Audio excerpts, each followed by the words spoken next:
kasoo kabsashadii uu waddanku ka soo kabsaday burburkii lixaad tiray nolosha, dhaqaalaha, waxbarashada, hay-adaha dawladda iyo guud ahaanba adeega bulshada waxaa soo badanayay isbedelada ay dadku ku doonayeen in lagu dhayo dhaawac walba oo soo gaaray. IBS International Bank of Somalia waxay dadaal xoog leh ugu diirad saartay soo celinta kaabigii dhaqaalaha ee bulshada, taasoo ay 3 sano ka yar ku hanatay bangiga ugu wanaagsan ee Soomaaliya ka howlgala. bangiga IBS ama International Bank of Somalia waa bangi private oo gaar loo leeyahay oo ay leeyihiin ama asaaseen ganacsatada Soomaaliyeed oo ka kooban 5 qof iyo Soomaali badan oo ka badan 200 xoogaa oo ka ah shareholders ama dadka maalgashatay ku darsaday lacagaha. bangigani waa bangiyada 6 bangi ee laysanka Central Bankiga ee Soomaaliya oo laysanadiisa uu ka mid yahay. waa bangii ugu horeeyay ee Soomaaliya oo yeeshay xiriirka ama caalamka lagu xiriiro bangiyada loo yaqaan Swift-ga. bangigani wuxuu ka tirsan yahay bangiyada ama member ka yahay bangiyada Jaamacadda Carab. bangigan waxaan isku daynay in uu noqdo bangi standard oo bangiyada internationalka la jaan qaadi kara. saas darteed waxaan qasab nagu noqotay inaan systemka maanta caalamku isticmaalay ugu dambeeyay aan isticmaalno in IT system. waxaan leenahay internal audit, waxaan leenahay external audit, waxaan leenahay IML, waxaan leenahay KYC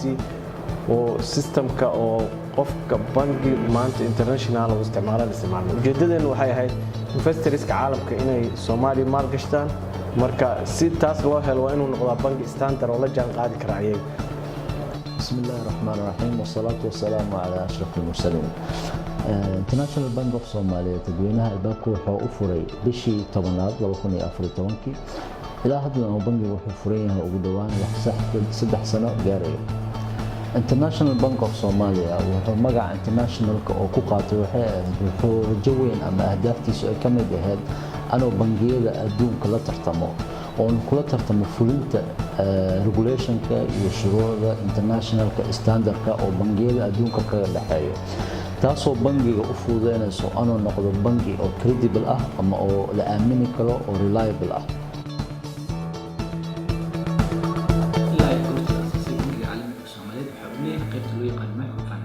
microfinance waa adeeg loogu talagalay ganacsatada yaryar iyo kuwa soo koraya. ganacsatada yaryar waxyaabaha ay ka helaan waxaa kamid ah tababarada la xiriira dhinaca ganacsiga, xisaabaadka. ilaa haddeertan waxaa ka faa'iidaystay maalgelinta ay bixiso microfinance bangiga IBS ilaa 5,000 oo ganacsatada yaryar ah iyo kuwa soo koraya.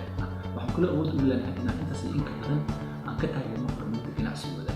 waxaan ugu baaqaynaa ganacsatada yaryar soo koraysa in IBS ay la soo xiriiraan si baahidooda ganacsiga IBS u dhigto. بسم الله الرحمن الرحيم. anigoo ah Nuur Cali Jalaxow bangiga IBS-ta waxaan aad iyo aad ugu soo jeedinayaa ammaan aad iyo aad u weyn, ammaantaasoo ah dadka xawaaleysan oo ganacsigooda hoos u liito. dadka ganacsigooda hoos u liito ayay kobciyaan, waxay siiyaan dhaqaalahaasoo ah oo ribana midna aysan saarneen. ay dhahaan walaalo miyaa dhaqaalaheena noo soo celi oo iska soo yaryaray si macquul ah bishiiba intii adiga ay kaa go'i karto, oo ah tabarucaadaas oo nin walbo ummadda Soomaaliyeed aan la kala sooceynin. ummadda nin walbo ay maadan waa uu la siiyaa, qof aan idan loo fiirihaynin oo la leeyahay qofka inuu wanaagiisa iyo damiin inuu la imaado kaliya intaas kaliya kaga xiranta shuruudi kale ma aysan kaga xirno. qof walba waxaan leeyahay oo ganacsi oo bilaabay ama dii kale meelo yaryar joogo waa inuu u tagaa oo ganacsigaas uu ka soo qaataa, waayo waa bangi aad u fiican, bangi islaami ah. waa bangi mujtamaca Soomaaliya hadda uu hor leh oo ku soo kordhay oo dadkii oo walaalahooda ahaayay oo gacan u fidiyay oo gurmad fiican aniga ayaa kamid ah, gacan ay ii fidiyeen anigoon waxba aanan haynin. hadda waxaan sameynay for example investment aan sameynay oo ah waxaan area development ku sameynaynaa. waxaan dhisaynaa 64 guri oo isugu jira waxaan dhihi lahaa area oo community gate ah oo security ah oo sida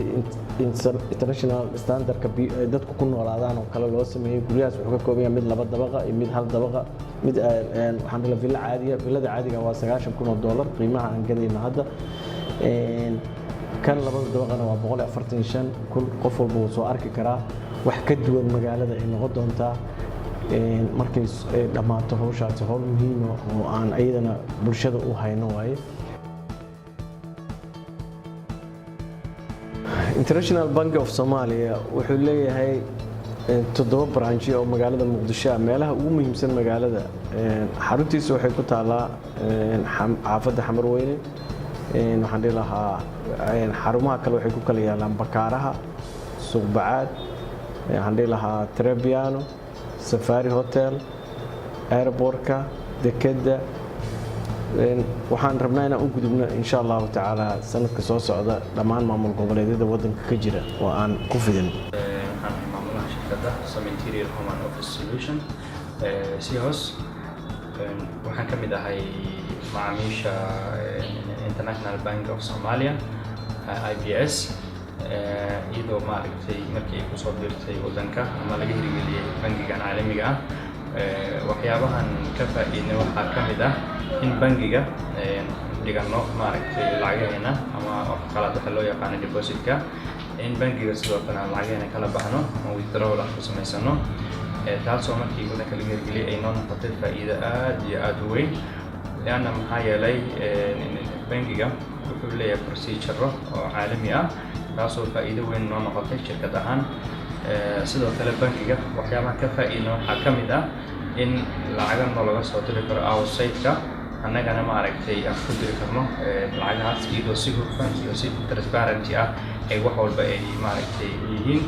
adeegyada bangigu waxa uu ka yimid baahiyaha bulshada u qabto dib u dhiska hanaanka dhaqaale ee bulshada taas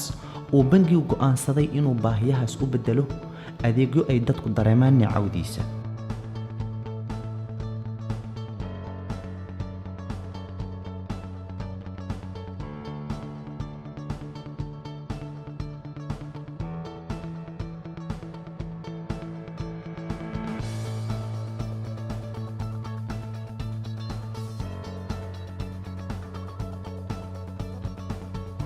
bangiga waxaa waqti dheer nagu qaatay inaan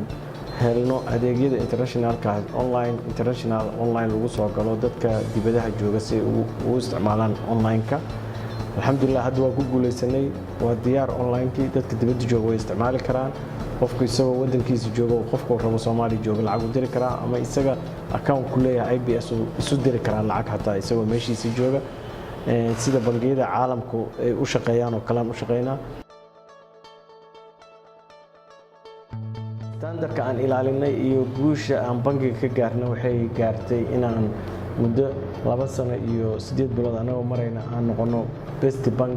best emerging bank of the year Soomaaliya inaan noqono oo ay nala siiyo certificate aan ku guuleysanay macnaheedu ma inaan bangiyada u weyn laakiin systematic markii la yiraahdo waxyaabaha nagula siiyay inaan anagu nahay dad oo marka sanadkan waxaan ku gaarnay taas mahaddeeda waxaa iska leh staffka IBS oo ah dad aad loo train gareeyay oo aad shaqadooda iyo uga adag waxaana ballan qaadinaa an responsibility oo nooga baahdina xalidoon waxa uu bangigu leeyahay qorshooyin fog iyo kuwa dhowba uu ku doonayo horumarinta ku soo daridda adeegyo cusub kaararka caalamiga ah sida Visa card-ka aaladaha lacag la bixidda ee ATM-yada iyo maalgelinta tooska ah ee guryahaba